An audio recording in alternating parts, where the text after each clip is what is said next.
What is up, everybody? It is time for a little bit of a smaller slate today. We have a five-gamer, and Derek and I were talking about this right before we started. Seemingly, Spencer Strider only pitches on five-game slates. Off just the top of my mind, it seems like every single slate he's on, he's like 60 to 80% owned because it's a really limited pitching pool. Whenever he's pitching, it's like 4-game slates, 5-game slates, 6-game slates. So that is what we are going to be talking about here is some of the chalk spots, considering that we have just a handful of games to look at. And yeah, I usually like these slates when there's really condensed chalk. There's some stuff to look at, some things to talk about. And also, we're sponsored here by DraftKings. DraftKings Best Ball. If you guys have not been drafting your best ball teams over on DraftKings, first off, looks like their main contest, the Millie, which is what, a $15 million prize pool.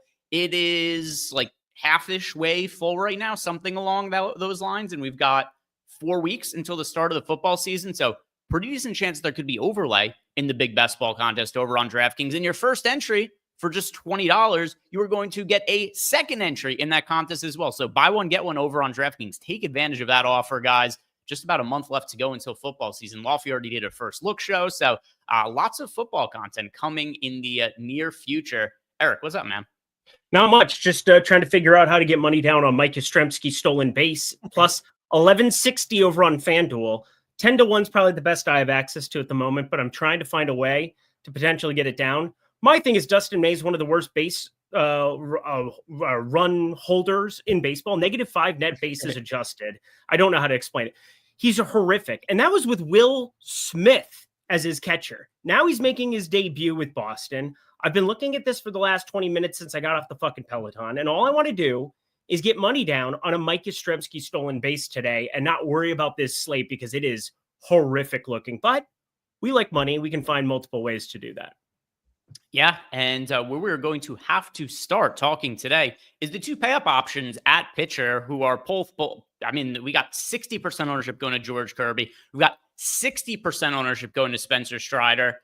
Here's one massive difference between the two. If you just told me George Kirby and Spencer Strider were the same ownership, about the same price, that's going to be Strider almost every single time, Eric. Here's the difference, though. Strider's pitching against the Brewers. Kirby's pitching against the White Sox. That is a massive, massive difference in terms of level of competition they're going up against. You guys could see here, the Sims are getting us to a lot of Strider and a lot of George Kirby. Between the two, though, if you could only pick one, by the way, it's the easy cash game combination. If you could only pick one, though, which direction are you going towards? How is it not George Kirby? I mean, they have under a 3 implied run total in Vegas. They have so many opportunities to like not completely just get destroyed. Milwaukee's been one of the best offenses in baseball for the last couple months now. I mean, they've had pitching, and now the offense has come alive with your boy Isaac Collins batting third today. What a time to be alive. They have a 3.9 implied run total in Vegas. I mean, we're talking a full run difference, and then the much easier matchup. I think it's going to be a better strikeout matchup for George Kirby as well. Talked about some of the nuance that's happened with the White Sox lineup when you go about projecting that going forward. You get higher up in the order for Luis Robert and Colson Montgomery, who are very good hitters, but it's been a down year for Robert, and he strikes out a lot. And Colson Montgomery's good, but he strikes out a lot. So, I feel really good about George Kirby. And if you had to only play one of the two on FanDuel, it's George Kirby by a landslide for me. And on DraftKings, it's going to be George Kirby for myself as well. By the way, shout out to Chris Williams, who gifted out 5 YouTube memberships. Chris, nice seeing you regularly back in the YouTube streets here. Thank you very much for supporting the channel. And if anybody else wants to support the channel, like the video, subscribe to the YouTube channel, sign up for any of the packages we have here at Stokastic. We got the links down below in the YouTube description box. It's also going to get you access to our Discord channel, which I'm always eyeing to answer any questions that we have over the course of the show. So, yeah, if you guys are in Discord and a Stokastic sub, tag me in Discord if you got questions as we go here. But to me, yeah, it's just the difference in the level of competition. Another aspect as well, which I think probably is going to start to play a factor for the Braves sooner rather than later. We've already seen them put Ronald Acuna on the injured list. My intuition is he doesn't return this season. How long until Spencer Strider is just kind of limited in his starts? Because what's the need to have him throw 100+ pitches in any of these outings? Whereas the Mariners and George Kirby, not only is it a great matchup against the White Sox, but they are jockeying for position in the division. They have made a massive surge. They're, assuming that the Astros lose, and then the Mariners are going to be, 2 games behind the Astros going into their game tonight. So the Mariners are playing for everything. They're playing for a playoff spot. They're live to be the number 1 seed overall in the American League because the American League is pretty flat at the top. So George Kirby has way longer of a leash, in my opinion, than Spencer Strider as well. Kirby's my guy at the top. I think that Strider is the second best pitching option on the slate, but my preference is to be a little bit underweight to the field to him relative to his 60% ownership. Completely with you. I think they've already kind of done some of that limitation, not because of the pitch count where it's been 96, 104, 96, but we brought this up together before the show. I didn't even realize this last night when I was doing my breakdown for him. He hasn't pitched since the 28th. 30 days has September, April, June, and November. Okay, so July has 31 days. So 29, 30, 31. First, second, third, fourth, fifth. He has not pitched he's pitching on 8 days rest. This is 9 days between starts. That's a gigantic amount of time. I got to think that you can't really ramp him up to like 100 right off the bat. Why would you want to? Unless he's just like putting on a strikeout gem of a performance for the ages, like some of those Cubs performances that we saw, some of those Cubs pitchers when they had terrible teams. And it's like, go out and try to strike out 16 or 17 guys. We don't give a shit. Unless he has one of those games, like I can't imagine there's a world where he's going to go 95. Thanks, Tom. Shout out Tom Olson, close friend of Matt Olson. He is, I agree. Eric's really fucking good at counting. Like, count to 3, no problem. Count Dracula. Ha ha ha. 1, 2, 3. Ha ha. Yeah, look at me. Ha ha ha. 1 pitch, 2 pitch, 3. Yeah, Eric, he kills it. There's nobody better at it. Didn't like that at all. Yeah, there's not very many people who are better at counting to what he's kind of way up to 7 before. This is impressive stuff. He went to college for this. People ask, what did Eric major in college? He majored in not accounting. This was actually very confusing because he failed out of accounting. He wanted to just major in accounting. He was like, it would be so nice if I could count to 10. He accidentally signed up for an accounting class. He's like, what the hell is this? What's going on here? Nailed the accounting part. The accounting, a little bit difficult for him. True story. I was an engineer major for 1 day at Iowa State. I went to my first engineering class. He was like, did you read the text? I said, no. He goes, you probably should have read the text. We're going to be talking about that for the next 2 hours. I was like, awesome. I'm going to walk out that door because I have no idea what you're talking about. I was like, yeah, we're going to go into finance is what we're going to do. Go team. That is one of the better things when you're like a freshman in college is if there's a class that you're not doing well in or you miss an assignment or something like that, you can just be like, you know what I'm doing? Dropping this class and changing my major. And that's exactly what I did. Doesn't matter what he did the first couple weeks of the class. But anyway, yeah, George Kirby for me on the high end. Strider also is a fine option. I just prefer to get to George Kirby. And now let's start to talk about some of the other pitchers, Eric, because there is a massive, massive gap in overall salary, but then also just interest in pitchers once we get here. This is probably the biggest gap for a slate I can remember all year, other than like 2-game slates or something like that. Because $1,900 George Kirby, $9,600 Spencer Strider. Your next most expensive pitcher is a $7,700 Jose Quintana. So that is a $1,900 price gap between the second and third most expensive pitchers on the slate. And none of these pitchers in the 7K range are popular at all. Quintana, Michael Wacha, Dustin May, Cade Cavalli, they are all single-digit owned. Between those 4 pitchers, are there any of them that you're looking to potentially take chances on in tournaments? Dustin May. Yeah.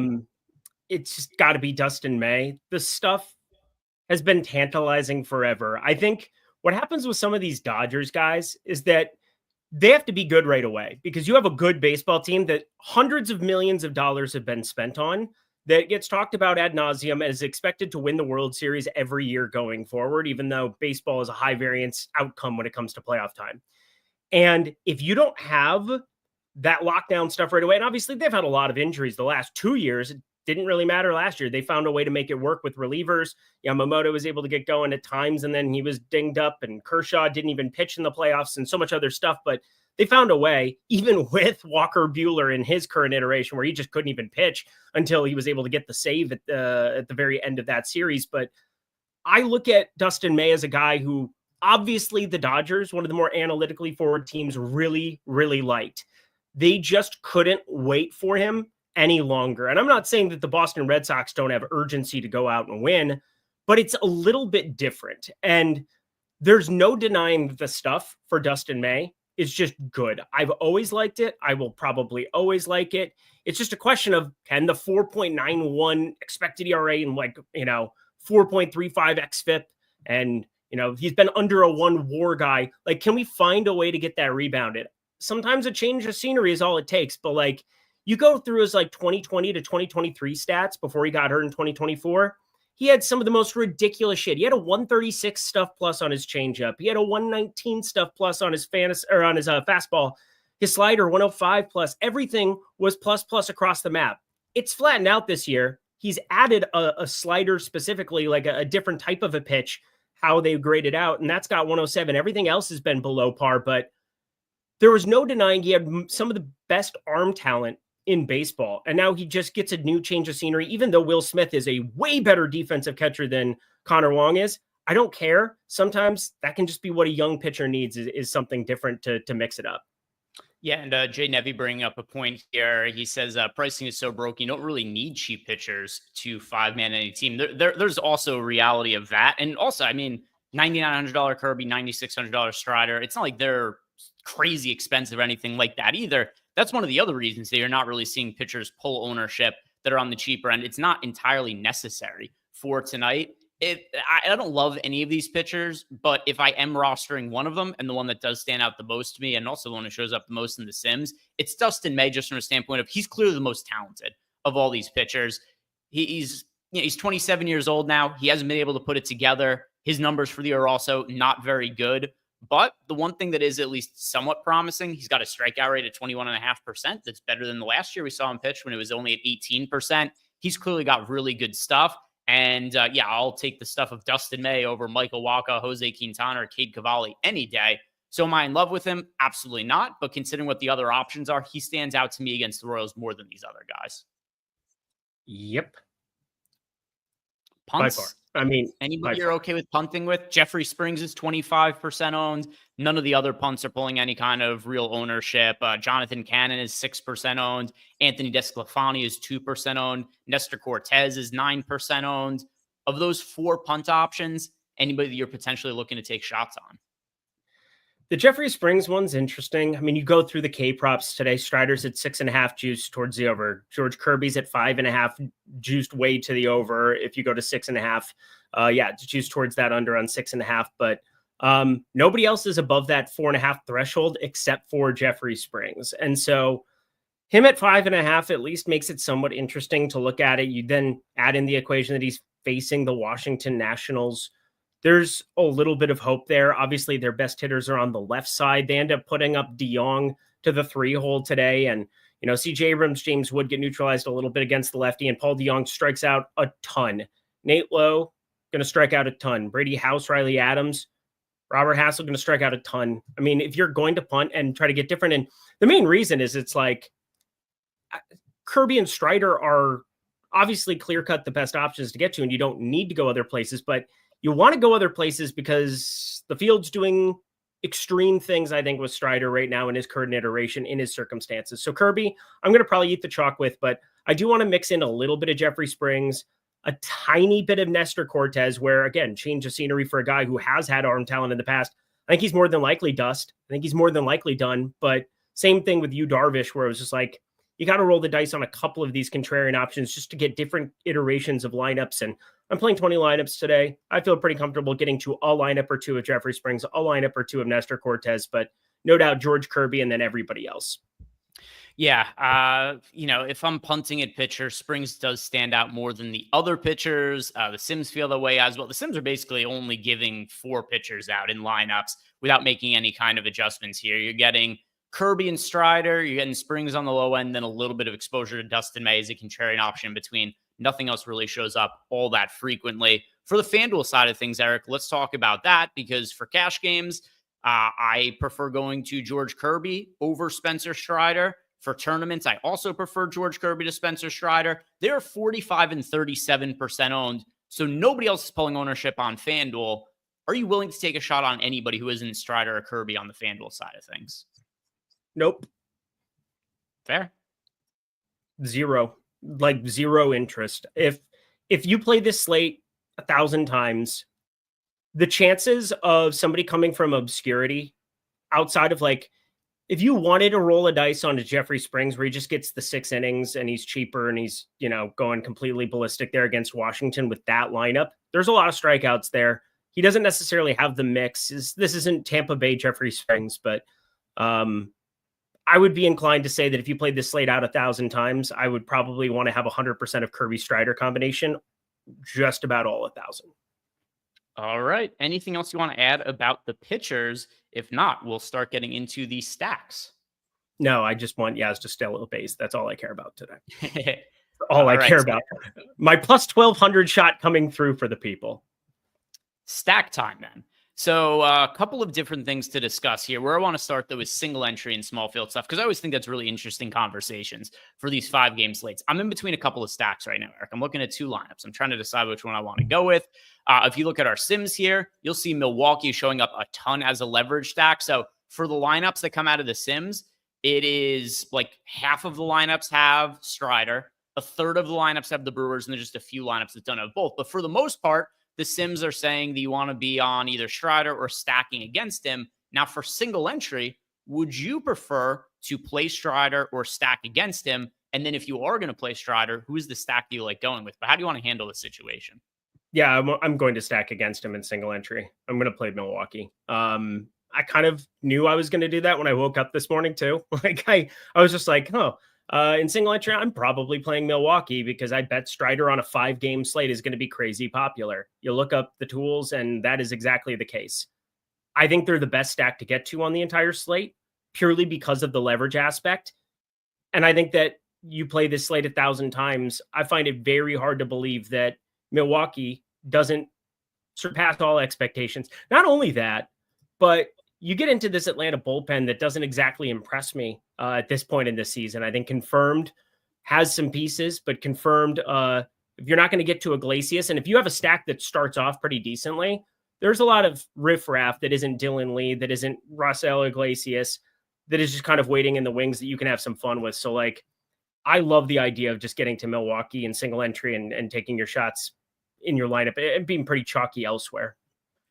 Yeah, so I think Milwaukee is a really strong consideration for the leverage purposes. There's another team that I like as well for leverage, Eric, and it's the Washington Nationals, because I think that Jeffrey Springs is going to be pretty well represented in single entry. He's not going to be nearly as popular as George Kirby or Spencer Strider, but he's, based on our data, pretty clearly going to be the 3rd most popular pitcher. And anybody who's building a lineup that doesn't have Strider or George Kirby in single entry, it is probably going to contain Jeffrey Springs. So that's where I'm kind of stuck in between is, do I want to stack the Brewers or do I want to stack the Nationals? And right now I'm kind of leaning towards the Nationals a little bit for the reasons that I had just brought up before. Like, I think Jeffrey Springs is going to be overrepresented in single entry fields. And if I'm trying to stack against a pitcher I think is going to be overowned, like, yes, Strider certainly want to consider. I've stacked against him a good amount in single entry over the last month and a half or so. But there's a path here where if you stack against Jeffrey Springs and he gets lit up, there's a really, really high likelihood that if the Nationals are the highest scoring team, it is really easy to land on a top lineup, because then it's just most likely going to be Strider and Kirby as the pitching combinations in those lineups. If I stack against Strider, I don't have as much confidence that Springs outscores the other pitchers on the slate. Whereas I do feel pretty good that if I'm stacking against Springs and that the Nationals go off, that I could feel pretty confident that I get at least a better start out of Kirby and Strider than the starters who are otherwise available on the slate. Well, I'm playing DeYoung and Abrams in single entry, so I'm with you. I think it's a little bit of an interesting talking point, just like getting a guy like DeYoung up there in single entry, 2,700, and then having a 5-man Milwaukee. You're kind of getting leverage on leverage. I know it's a little extreme, but on 5-game slates, I kind of like those extreme type builds where, yeah, it's a low probability of winning relative to like everything else, but I'm not holding hands with anybody in single entry today. Like, I'm pretty confident in that. Love the idea of DeYoung. Love the idea of Abrams. You can play them together with DeYoung being third base eligible. That's exactly what I'm doing. So is James Wood broken though? That I can't get over how bad James Wood has been since the All-Star break. I don't think he's broken. I think he'll be fine going forward. He's not playing well at the moment though. I hope so. I thought he was just maybe hurt because like usually that's the solution. Like I think you've basically taught me that where it's like, oh, don't worry about it, he's hurt. Like that just kind of is what it is. I do think one of the harder things about the Nationals is figuring out what you want to do at first base with Lowe and Bell. They're both cheap. They both give you savings. I think, between them and DeYoung, it's very easy to play Kirby, play everything else you want, get all the bats you want. Not a big deal. But like, I think trying to figure out what I want to do between those two is actually very, very annoying. Books tend to like Bell a lot more as you look around the markets, like 1.5 hits plus runs plus RBIs. His total base is a little bit better too. So I'm kind of just siding that direction considering ownership is pretty comparable, but it'd be really annoying to have Lowe go nuts today because I'm playing Bell just to leave money on the table. Yeah. And by the way, in our data here, Lowe in 7% of lineups, Bell in 6%. The way I feel about this, and I feel this way very frequently about 1v1 questions or 2v2 questions that we get on a lot of shows. At the end of the day, you're going to bemoan if you're on the wrong side of it. And if you're on the right side, you'd be like, oh, good thing I pressed that button instead of the other button. The reality, though, is that the expected outcomes are pretty similar. And it doesn't act, other than the final result, which is kind of random, your expectations are probably going to be the same for the two guys going into this. Like, we got them projecting comparably, and they're showing up in the same amount of lineups. Yeah, it's referencing our projections, which obviously take into account the sportsbook's odds. So it's not like I'm bringing some novel concept to the table here. But I do think that, if I'm playing tournaments, first base is really hard to not punt with. I like Locklear down there at 2,400 batting fifth today. Bell just sitting there in the 4-hole. And then, Pasquantino is probably my favorite bet that I have in the evening window. Hits plus runs plus RBIs. I think that it's just massively wrong. Some of the numbers there ended up firing it in just about every pick'em card. Batters have higher variance outcomes, but you can still put a probability to it. And so I look at Pasquatch as a pretty good option there as well. Maybe that makes Nick Kurtz lesser owned or Matt Olson lesser owned than what we think. But yeah, Romy Gonzalez also maybe is kind of an interesting option, just getting in there against Waka Waka. But yeah, first base, it's one of those positions just between these punts, you hope you click on the right button. But as you said, you don't want to bemoan it too much. Super chat from Clintwood83. If you're not following Eric's Tails Discord, you are burning money, even in Texas, where I can only play Pick'em. He's got my back. Thank you, my friend. So Clintwood83 shouting out Eric's Discord, which you guys should certainly go check out if you haven't already. And also, if you're looking for other content information from Tails, we now have our expert picks feed here, where you could get for free all kinds of different bets and picks from different people. It's also searchable. So one thing you could do here is you could make a free account over on Tails, and you could curate your own feed. So you could pick people that you want to follow. You could also search for anything you're looking for. So like if you were looking for a Shohei Ohtani bet, you could just type in Ohtani. So this is still something that's, pretty new. But one thing that we're definitely hoping to have in the near future is to have it be like a social media feed where we get a lot of people who are content creators that are on this platform that are posting free bets. Some will be posting, paid stuff as well. Other people will be posting DFS content for free as well. So like I'm posting a lot of free content on here. And this is a way that you guys could go on, once again, for free, find a bunch of content that you like, find bets that you're looking for. If you got a Monday Night Football game that you want to place a bet on, you're going to be watching. When football season comes on, say the Patriots are playing a Monday Night Football, you would just be able to type Patriots in here and you would see all of the bets that people have posted related to the Patriots in there. So go ahead and go check that out. Something new that we're building out here. And once again, totally free. So go take advantage of that. And I'm going to make sure that I'm posting stuff pretty regularly in there. And then, of course, if you're looking for paid stuff like Eric's Discord channel, that's also available over on the Tails side. So as far as stacks go, mentioned single entry. I'm leaning towards the Nationals right now. I actually just saved the lineup, so I'm going to be playing the Nationals. You like the Brewers, Eric. What else stands out to you as priority teams for large field tournaments? Yeah, there's a couple that are interesting. First off, San Diego against Anthony DeSclafani. We've got them as the top stack in the top stacks tool, and there's still positive leverage coming in on them. I'm a little concerned that they end up being the stack du jour, highest total game that exists on the slate. They're the favorite. There's interesting ways to go about it to some extent. DeSclafani's coming off of getting shelled. Arizona is on the other side, I think interesting against Cortez and the version of him we saw for like a hot cup of coffee. But I do think that San Diego is just one of those teams that, because of how bad they've been at times, maybe you get that depressed ownership on them, but they're kind of a new look team. When you get Ryan O'Hearn there playing first base, yeah, it kind of compromises things with the Raws. You can only play one of the two, but outfield's pretty clean. You get, some really, really good talents out there in Tatis, Merrill, Sheets, Laureano, whatever construction ends up showing up there. I don't love getting to like the Xander Bogarts of the world. I know we went yard yesterday, but I don't really care about what happened yesterday in those kind of capacities. I just think San Diego is one of those teams that, I think you can get to a healthy amount of. I'm worried about some pieces of the Athletics, but I am curious what you think about Nick Kurtz and his ownership too, because there's expensive bats and they're coming off of a crazy game yesterday. Of course, I had over 1.5 hits plus runs plus RBIs for Shea Langoliers, but didn't have the Kurtz the Kurtz home run I was looking for. Rucker didn't homer. Ended up being a pretty random spot overall, but if this team ends up mega chalk and Shea Langoliers ends up mega chalk, I would kind of lament not being underweight to them. And we've got them as the second most popular stack in the tools right now, or the second most showing up in the Sims right now. What are you doing with them? Because like Cade Cavalli is not good, but I think everybody's kind of flocking to them to some extent. And I'm nervous about San Diego and the Athletics with ownership. And I know the ownership isn't going to be there with Milwaukee, so I don't have to think about it at all. What are you doing with those two specifically? They are barely showing up in lineups for me, the Athletics. And the biggest issue with them, the price tags are astronomical. So we got that message in chat. I forget who it was that pointed it out. So apologies for that. But in general, it is true that the offenses are cheap enough today that you could pretty easily play George Kirby and Spencer Strider with whatever stacks you want.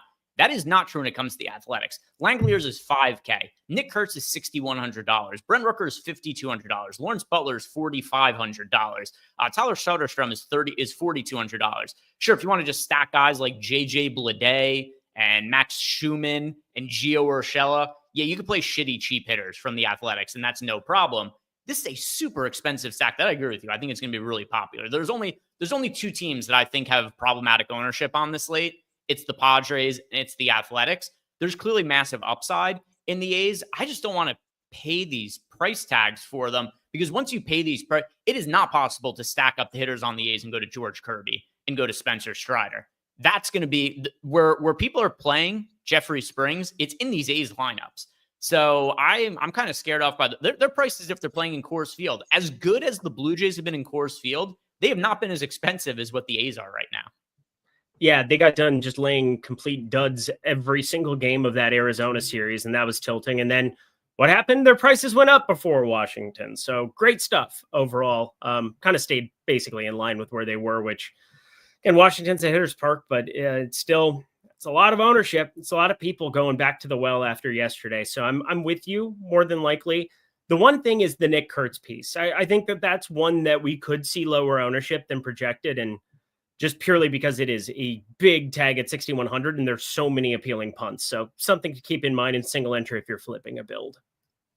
We've got a question here from Larry. Larry says, late swap in MLB, is it the same as NBA and MLB? Haven't really had to do it, but no San Diego lineup yet. Might have to. Yeah, works the same way. If you've done it for NBA, you're going to be able to do it for MLB. You just download your file, put it into the late swap tool, run everything through, download the file, upload it. Super simple. It'll take you a couple of minutes. If you've done it with basketball, you'll have no issue running it over for baseball as well.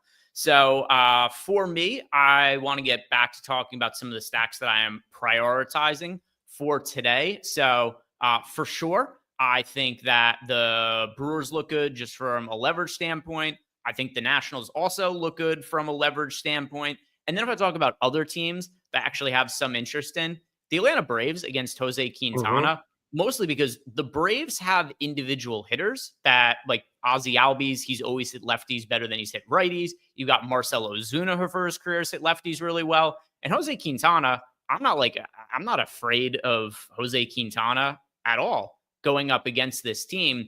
But the price tags have come down in such a significant way for the Braves because of how shitty they've been that for large field tournaments, I think it's a pretty good source of salary savings. And Jose Quintana is a pitcher who's facing a regression in the second half of the season. He's got a 3.5 ERA, but 4.84 expected ERA, 4.85 FIP. He's got a 270 BABIP, a 77% strand rate. And also, we've got an insane sample size on Jose Quintana. He's pitched over 2,000 career innings. He is a 301 career BABIP, which is league average is 300. He's 301. It's 270 this year. There's no reason to think that his BABIP should be lower than normal.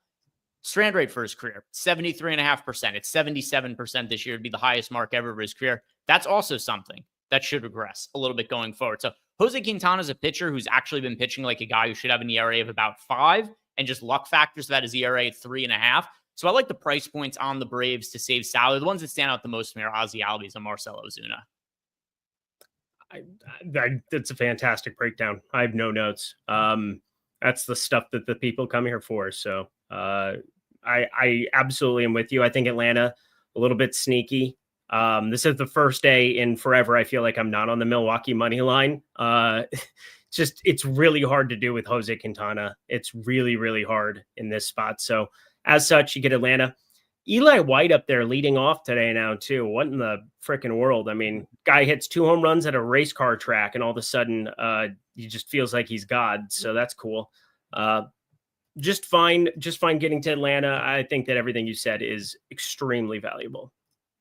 Are there any other stacks that you're prioritizing in a significant way? Like, there's a lot of teams. You guys could see the Sims exposure on the screen here, where there's a bunch of teams that show up in like 8 to 12% of lineups or anything like that. Honestly, to this size, there really aren't any stacks that you can't make a case for. With that said, as popular as he is, I don't really want to roster White Sox stacks for leverage or anything like that. But are there any other teams you are truly prioritizing for today? I ended up getting 1 White Sox stack in my 20, and I'm kind of looking it over right now, just making sure that, it looks serviceable to me. It looks serviceable to me, so I'm just going to roll that out.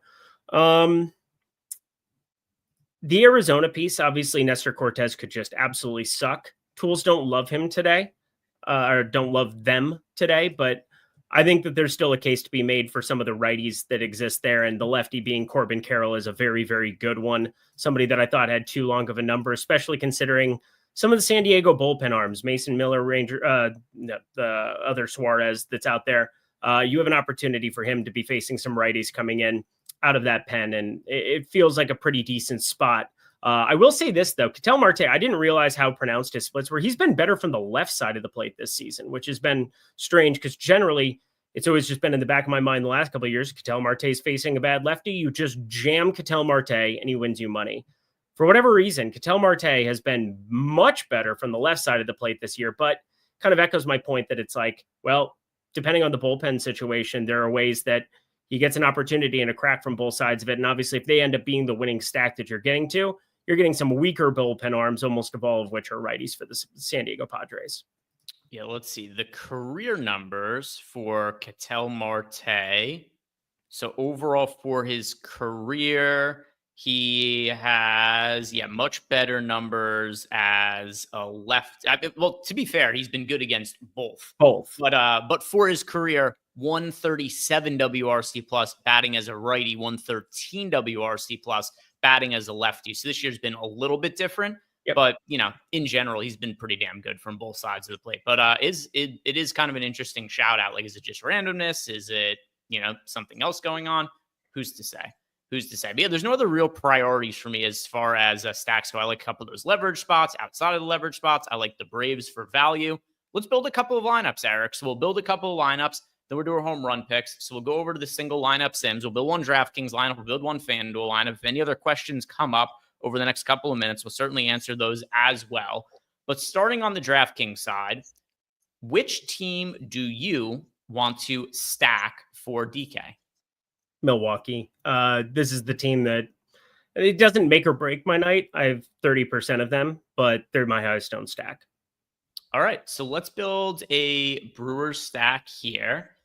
And as far as the Brewers go, let's put Yelich in here. I'll put Contreras in here as well. Who else do you want to add? Who are the most important Brewers hitters to you? Yeah, Contreras looks great. Christian Yelich has just been awesome. 215 expected ISO, 234 ISO against righties this season. The 2-degree launch angle, less of a concern when he has 19 home runs to go with it now from the left side. Just a ridiculous season for Christian Yelich. So glad the back's holding up for him. Well, he's already in the lineup, so. Oh shit! Well, cool. I'll add one. Isaac in Collins, your boy. I just assumed you went to Collins first. No, I just uploaded my lineups. Throw Isaac Collins in here, only $3,400, now hitting third in the lineup, and potentially soon to be the betting favorites, win the NL Rookie of the Year at 28 years old. So Isaac Collins, we've got nothing unique here at all. We've got Yelich in the 4-hole, Collins in the 3-hole, and then Contreras, who it's cut off here, but he's hitting what? Second today? Yep. So, Bryce Terang is 7-hole. Let's go to Bryce Terang. 45% hard hit, 270 expected batting average, would be leading off, but they went the Sal Frelick route, and overall, it's just been working, them just kind of maneuvering around the lineup ever so slightly here and there. And Bryce Terang was really good as a leadoff hitter, but now he's sneaky as a 7-hole hitter. All right, and then one more hitter from Milwaukee. Let's see, who do we want to go with for the final spot here? I am going to throw in, I'll go Andrew Vaughn at first base. Andrew Vaughn revitalized his career by going to Milwaukee. So here we've got our 5-man stack. Let's complete the lineup. Who else gets added in? We've got Kirby and Springs. We've got Hernandez in the lineup. Duran's in the lineup. And then the final spot. Where was the final spot? Oh, no. Duran power. Bobby Witt. Yeah. Duran's been just crazy the last couple of weeks. Again, I'm not looking at a small sample size and caring all that much, but there you go. Great lineup. Not good lineup. Great lineup. Yeah. Even though it's a Brewer stack going up against a very chalky pitcher in Spencer Strider showing up in a lot of lineups, still solid looking lineup here with the Brewer stack. So, all right, good stuff on that end. Let's go to FanDuel now. And now on the FanDuel side of things, in general, a lot of the stuff that looks good over on DraftKings is going to be looking good on FanDuel as well. There's no real crazy pronounced ownership differences over on FanDuel. San Diego is still the most popular offense on FanDuel. You got the Athletics as the second most popular offense. So let's see. What do we want to go about as far as a stat goes for FanDuel, Eric? Do we want to go to... Well, in the interest of getting different, where it's Kirby Strider and getting away from it there, let's do it. Let's do the Braves. Yeah, let's go the Braves to go cheap. So same game, just the other side of it. And Eli for White. The Braves, we get Ozuna's $3K over on FanDuel. Eli White leading off is $2,400. Ozzie Albies is $2,800. This team is dirt cheap. I'll let you pick the final Braves hitter that's going to represent us here. Ooh, so much pressure. Let's go Sean Murphy, who's actually having a good season relative to all of the other idiots that he plays alongside. 465 slugging, 784 OPS, bounce back after last season where he wasn't very good. So Sean Murphy.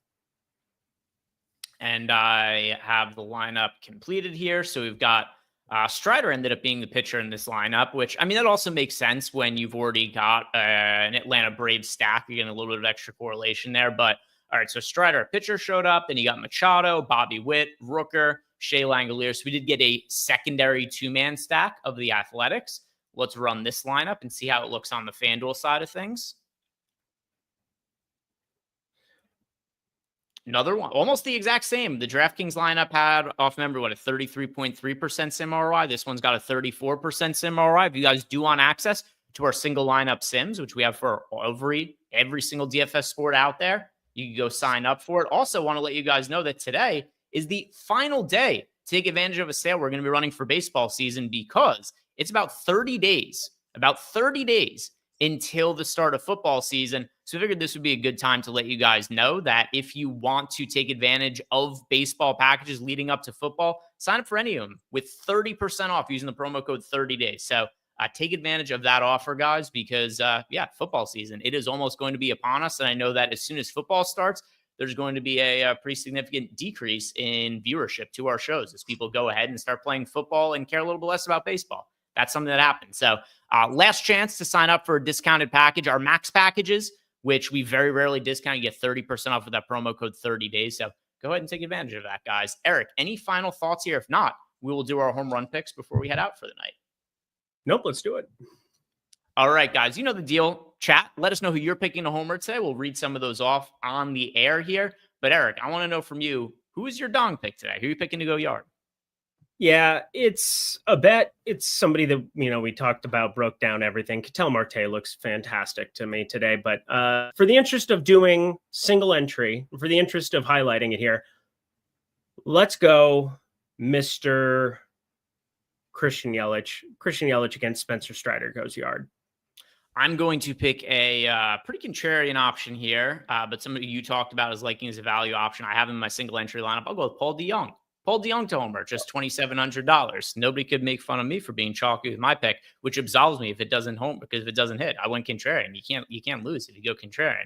You either win, or it's like, well, nobody expected it to do well. Either die a villain or become the villain. Let's see what we've got from chat. From chat, we've got Ryan Stubbs going with Eli White, who we initially called Eric White. Mike Campbell is going with Corbin Carroll. Tom Olson has Matt Olson. Flim Flam Man is going with Christian Yelich. Big Kev is going with Canzone. Saucy Ed has got Big Dumper, a.k.a. Cal Rayleigh. Pierre is going with Ozzy Albies. We've got Josh Bell as the pick from Devon. We've got Aaron McAdams going with Jaron Duran. We've got Jay Morgan going with Marcell Ozuna. Nightmare also has Duran. William Westry has got Bobby Witt. We've got Hernandez from Nick Thompson. We've got, 3 home run picks from H-Town DZ, Manny, Cal Rayleigh, as well as Colson Montgomery. Malukar is going with Marcell Ozuna. Sotex has got Kurtz. We've got Rooster Slinky going with DeYoung. Fact 74 is going with Andrew Vaughn. We've got Clintwood 83 going with Jackson Merrill. Duckman is going with Schumann. We've got Patrick Maduke going with Taylor and Kurtz. We've got VQ Clark going with Adam Frazier. Ozzy Albies from Nicholas Barrett. We've got Jackson Merrill from Junior Whopper. Fernando Tatis from Kingmaker. Ricardo Nelson is going with Roman Anthony. Mike Yastrzemski from Mario. Brent Rooker is the pick from your boy Good Greens. Ramon Laureano from Barnaby O'Toole. JT Mack is going with Bobby Witt. We've also got Bobby Witt from Pete Wheeler. Lots of Bobby Witt picks. Tizzle Main is going with Roman Anthony. And then we've got Cronenworth from Pierre Hines. And then finally, Chris Williams is going with Manny Machado and Alec Thomas. Guys, thank you very much for watching. If you've not done yet, like the video, subscribe to the YouTube channel, and good luck tonight. It's best ball season, and DraftKings is giving all customers a can't-miss offer. Draft one, get one. Enter a lineup in the $15 million best ball contest for just $20, and you'll score another best ball ticket to play free for a share of $15 million, giving you a second chance to win big. Download the DraftKings Daily Fantasy app now to draft your $20 best ball lineup to play for a share of $15 million and get a second ticket to play free for a share of $15 million. That's 2 chances to win big without ever setting your lineup again. Draft one, get one, only on DraftKings. The crown is yours. Gambling problem? Call 1-800-GAMBLER. In New York, call 877-8-HOPE-NY or text HOPE-NY at 467-369. In Connecticut, help is available for problem gambling. Call 888-789-7777 or visit ccpg.org. 18 plus in most eligible states, but age varies by jurisdiction. Eligibility restrictions do apply and void where prohibited. 1 per customer. Enter the Best Ball $15 million headliner contest by September 4th, 2025 to get 1 bonus entry. $20 entry fee required. Reward expires in 30 days. See terms at DraftKings.com/NFL-best-ball, sponsored by DraftKings.